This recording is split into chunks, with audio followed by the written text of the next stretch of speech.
উত্তর নেব। আমার কোট আনকোট আমি পড়ে শোনাচ্ছি।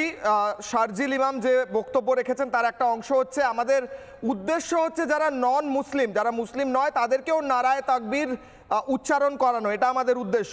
আর কি উদ্দেশ্য আমাদের? আমাদের উদ্দেশ্য হচ্ছে বিহারের উদাহরণ দিয়ে বলা হচ্ছে যে 5 লক্ষ লোক জড়ো করা গিয়েছিল, এই 5 লক্ষ লোককে নিয়ে চিকেন স্নেকের কাছে গেলে পার্মানেন্টলি বা টেম্পোরারিলি চিকেন স্নেককে ব্লক করে দিয়ে ভারতের বাকি অংশটাকে আলাদা করে দেওয়া যাবে। এদের ফাঁসি হওয়া উচিত কিনা? আপনার কি মনে হয় কতটা শাস্তি হলে এই বক্তব্যের বিরুদ্ধে সেটা এনাফ হবে? আপনার বক্তব্য। প্রথম কথা হচ্ছে, অনেক ভুল তথ্য দিলেও আমি কোনো ইন্টারাপ্ট করিনি, আশা করছি আমাকেও কেউ ইন্টারাপ্ট করবে না। প্রথম কথা হচ্ছে, পিসি যোশীর কথা যেটা বলা হলো, চট্টগ্রাম অস্ত্রাগার লুণ্ঠনের বীরাঙ্গনা কল্পনা যোশীর হাজব্যান্ড হচ্ছে পিসি যোশী, যিনি ব্রিটিশ কারাগারে একাধিকবার নিক্ষিপ্ত হয়েছিলেন।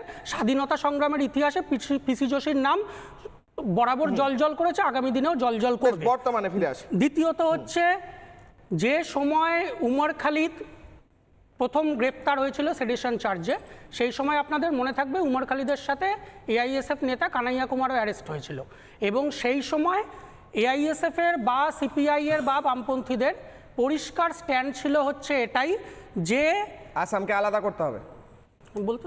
বলছো তো পরিষ্কার স্ট্যান্ড ছিল হচ্ছে এটাই, যারা যারা কোনো রকমভাবে দেশের, প্রথম বুঝতে হবে দেশ এবং রাষ্ট্রের পার্থক্য। আজকে প্রথম হচ্ছে পার্থক্য, এবং দ্বিতীয়ত হচ্ছে পরিষ্কার বলা ছিল দেশের বিরুদ্ধে যদি চক্রান্ত কেউ করে থাকে তাকে যত দ্রুততার সাথে সম্ভব আইনের আওতায় এনে শাস্তির ব্যবস্থা করতে হবে। প্রথম কথা। 2016 সালে সেই সময় উমর খালিদরা অ্যারেস্ট হয়েছিল, আজকে 2026 সাল হয়ে গেছে। সুতরাং আমরা যেটা বলেছিলাম দ্রুততার সাথে আইনের আওতায় এনে ব্যবস্থা করা, সেটা 10 বছরেও করা গেল না। 10 বছরেও করা গেল না। কেন করা গেল না? সেডিশন চার্জটা যে রাজনৈতিক দল এনেছিল, অবশ্যই সেই রাজনৈতিক দলের উপর দায়ভার বর্তায়। জিষ্ণুদার কাছে উত্তর নেব। আমি একটা প্রশ্ন করলাম স্যার, আমি উত্তর পাচ্ছি না। আমি বলছি, কেউ যদি বলে আসামকে ভারত থেকে আলাদা করতে হবে এবং রেল ট্র্যাক উড়িয়ে দিতে হবে, কেউ যদি বলে যে নর্থ ইস্টে 5 লাখ লোক বসিয়ে নিয়ে ভারতের নর্থ ইস্টটাকে আলাদা করে দিতে হবে, কেউ যদি বলে আমাদের লক্ষ্য হচ্ছে নন মুসলিমদের দিয়ে নারায়ে তাকবীর উচ্চারণ করানো, তাহলে তার জন্য শাস্তিটা কি হওয়া উচিত? আমি আপনার অপিনিয়ন চাইছি। আমি বলছি আসামকে আলাদা করতে হবে, কাশ্মীরকে আলাদা করতে হবে। কোন রকম বিচ্ছিন্নতাবাদী স্লোগান যারা দেবে, সেই বিচ্ছিন্নতাবাদী স্লোগান যারা দেবে তাদের বিরুদ্ধে সেডিশন চার্জেই দেশদ্রোহিতার যা শাস্তি হওয়া উচিত সেটা করা উচিত।